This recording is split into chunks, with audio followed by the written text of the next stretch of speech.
Olá, eu sou a Dora, seja bem-vindo ao Livros e Pão. E hoje, nesse vídeo aqui, eu vou falar sobre Banzeiro Ocotó, da Eliane Brum. Já pode deixar o joinha e se inscrever se você ainda não for inscrito.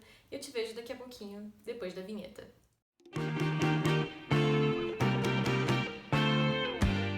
Banzeiro Ocotó, que aliás eu não sei se eu estou pronunciando certo, foi a minha primeira leitura de 2022. E como você pode ou não já ter percebido, nós estamos em março.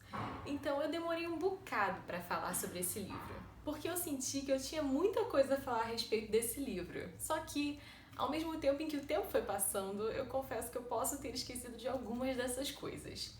E é claro que agora que eu disse isso, o vídeo vai ficar com meia hora, porque eu vou ficar falando sem parar e vou me lembrar de tudo. Ou será que não?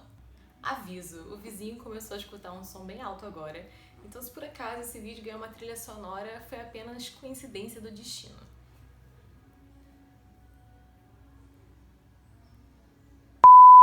Banzeiro Ocotó é o mais novo livro da Eliane Brum, que é uma das minhas autoras brasileiras favoritas e que eu acompanho fielmente a carreira já há alguns anos.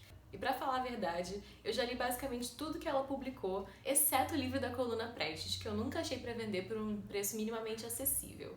Mas então, como eu já acompanho a carreira dela há muito tempo, já pesquisei sobre ela e tenho um contato muito grande com a literatura dela, inclusive também com os artigos que ela publicava no El País, algumas coisas que tinham desse livro eu já meio que sabia e já esperava.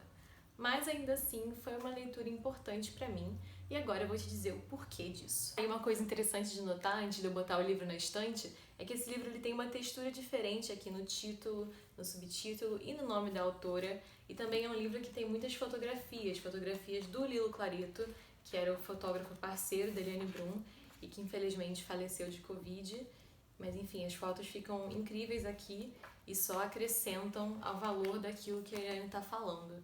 Então eu acho que foi uma edição muito bem trabalhada. Parabéns para a Companhia das Letras por isso.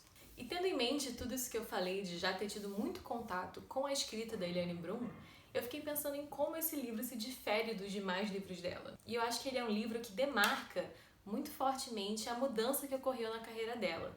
Enquanto O Construtor de Ruínas, que foi o livro anterior, demarcava essa transição, eu creio que esse livro é o primeiro livro de fato já nessa nova fase por inteiro.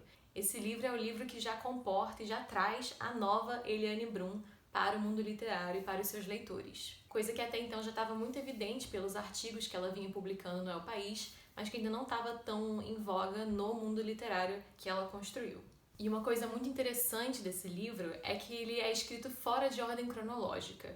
Então você pode ler, assim como eu li, que foi na verdade na ordem cronológica mesmo, como está no livro, mas os capítulos foram numerados fora de ordem. Então o livro começa, por exemplo, sei lá, no capítulo 30º, e depois vai pro 7º, e depois vai pro 12º. Então tá uma ordem bagunçada que dialoga totalmente com a proposta da Eliane para esse livro e com as coisas que ela está trazendo de reflexões sobre o tempo e sobre temporalidades, incluindo temporalidades narrativas. Eu acabei lendo de acordo com a ordem que estava no livro mesmo, porque eu confesso que eu li esse livro antes de dormir, o que aliás nem sempre foi uma boa escolha, mas vamos falar disso um pouco depois. Mas depois que eu terminei, eu fiquei pensando que teria sido uma experiência de leitura totalmente diferente se eu tivesse ido fora da ordem cronológica e tivesse, sei lá, explorado o livro de outra maneira.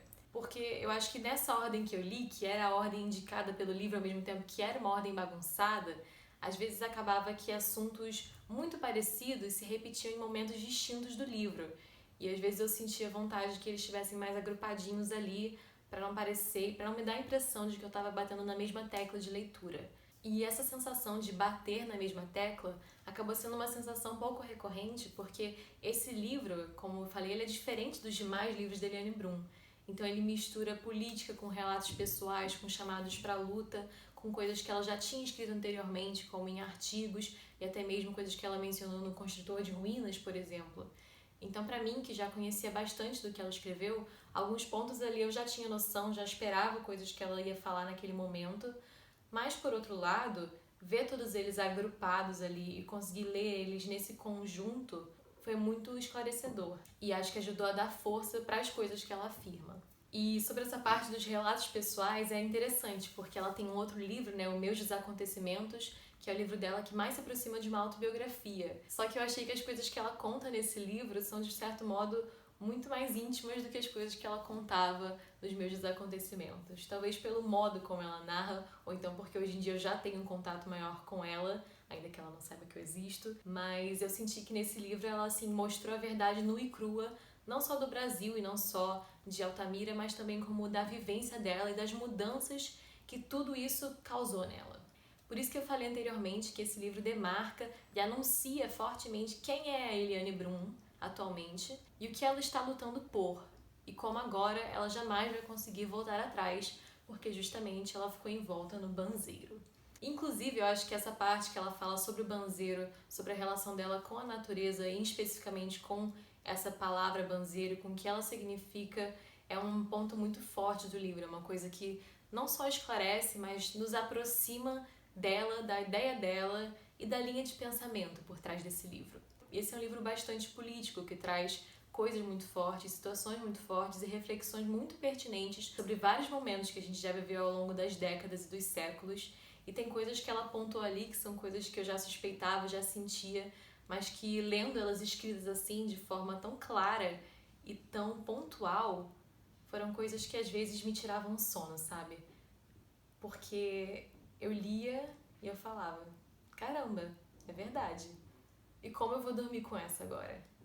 Que foi um sentimento que a própria Eliane acabou comentando, que é quando ela se deparava com algumas coisas, quando ela batia de frente com algumas coisas, ela se perguntava o que ela podia fazer e como ela podia seguir em frente a partir disso. E com esses textos e apontamentos muito fortes, inclusive sobre a memória do país, que eu acho que esse talvez seja o apontamento mais certeiro, sobre como a gente precisa ter essa memória, a gente precisa resgatar a memória, precisa lutar por ela, porque afinal ainda temos muitas coisas perdidas por causa da ditadura militar, que é um trauma que o país nunca de fato lidou com.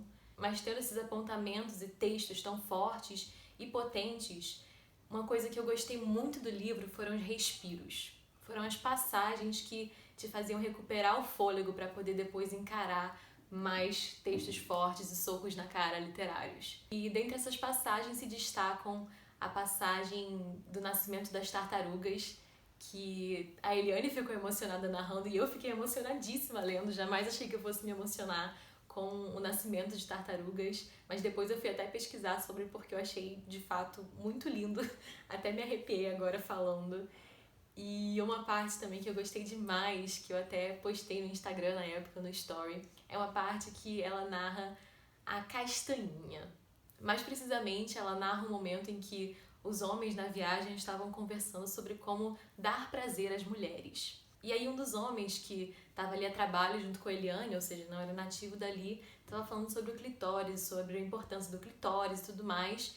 E os outros homens que ele estava conversando, que eram daquela região, não estavam entendendo muito bem o que ele estava falando. E aí ficou essa pergunta assim, como assim vocês nunca ouviram falar do clitóris? Vocês que são casados há sei lá quanto tempo, que amam tanto mulheres.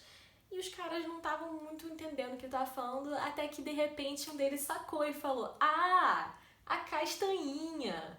Então, na verdade, não era que eles não sabiam que era um clitóris e não sabiam como dar prazer a uma mulher.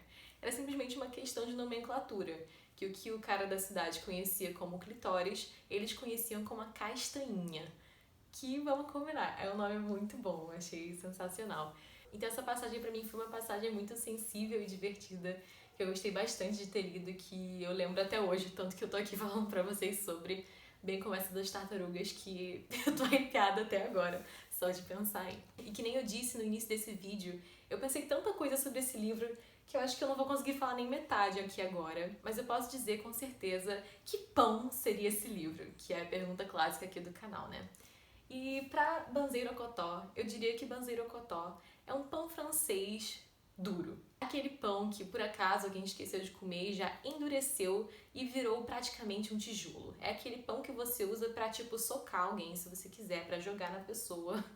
Não que você deva fazer isso, mas que serviria esse propósito caso você quisesse. Eu acho que esse pão é exatamente isso, porque ele continua ali tendo seu valor, continua tendo seu sabor, mas que agora ele vem como um soco na cara. E às vezes um soco na cara é necessário para você perceber que você precisa fazer uma torradinha para poder salvar aquele pão. Então eu digo que esse livro é um pão francês duro porque ele não é um livro fácil de digerir. Ele não é um livro que você vai ler assim, como se nada tivesse acontecido e vai passar despercebido por você. Ele é justamente esse livro que vai te dar o tapa, vai te dar o soco e vai te fazer acordar para muitas coisas. Porque, que nem a Eliane disse, esse livro é um chamado para a luta. E aproveitando esse gancho de chamado para a luta, eu queria falar agora diretamente com o meu público jovem, que é o meu público de 16 a 17 anos, e avisar que se vocês ainda não tiraram o seu título de eleitor, vocês têm até o dia 4 de maio desse ano para tirar o título e poder votar já nessas eleições. E assim começar a fazer a diferença na sua cidade, no seu estado e também no seu país. Eu já trabalhei como mesária, então eu vi de perto já como o sistema eleitoral funciona e como ele é confiável, e é sempre um momento muito emocionante quando a gente vê uma pessoa jovem chegando pela primeira vez para votar porque ela quis tirar o título de eleitor e porque ela quis estar ali enquanto ela ainda não é obrigada. E eu lembro que uma vez chegou até uma menina chorando, assim, meio sem saber como fazer, acompanhada da mãe, e a gente ficou, não, tudo bem, vai lá. E de verdade, é realmente muito encorajador quando a gente vê pessoas jovens já se envolvendo e já querendo fazer a diferença. Então acho que é com essa mensagem positiva e de boa influência que eu vou terminar aqui esse vídeo. Se você gostou do vídeo, por favor, deixe seu joinha, comenta aqui embaixo o que você achou do vídeo ou então do livro, se você já leu algo da Eliane Brum, se você pretende ler. Se inscreve se você ainda não for inscrito ou inscrita e nos vemos em breve, porque afinal, dia 6 de abril é o aniversário aqui do canal. Ah, inclusive, se por acaso você tem alguma pergunta pra mim sobre o livro Zipão, deixa aqui embaixo que aí no dia 6 eu aproveito pra responder em um vídeo um pouquinho diferente do normal. Então é isso, até mais!